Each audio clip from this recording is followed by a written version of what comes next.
সকালবেলায় আমার স্মুদি নিয়ে মর্নিং শুরু করি, আমার স্মুদি দিয়ে, সেটা দিয়েই শুরু করছি। এখানে পাকা পেঁপে আছে, আপেল আছে, পেয়ারা আছে, পুদিনা পাতা আছে, আর আমার একটা খুব সিক্রেট একটা পাউডার আছে যার মধ্যে অনেক কিছু আছে, সেটা একদিনে বলা যাবে না, আর একটা ভিডিওতে আমি বলবো।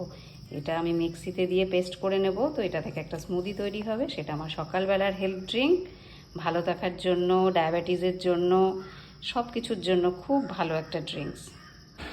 মিক্সিতে পিষে নিয়েছি, তৈরি আমার স্মুদি। বলতে ভুলে গেছি, এর মধ্যে অনেকগুলো ড্রাই ফ্রুট আছে যেগুলো আমি কালকে রাতে ভিজিয়ে রেখেছিলাম। আর এর মধ্যে না পালং শাকের 2-3টে পাতা অ্যাড করা যায়, কিন্তু আমি অ্যাড করি না, আমার একটু প্রবলেম আছে পালং শাকে। আপনারা অ্যাড করতে পারেন, আমি তার বদলে কিছুটা শসার টুকরো অ্যাড করেছি। তো ভিডিওটি আমার কেমন লাগলো নিশ্চয়ই কমেন্ট শেয়ার করে বলবেন। ভালো লাগলে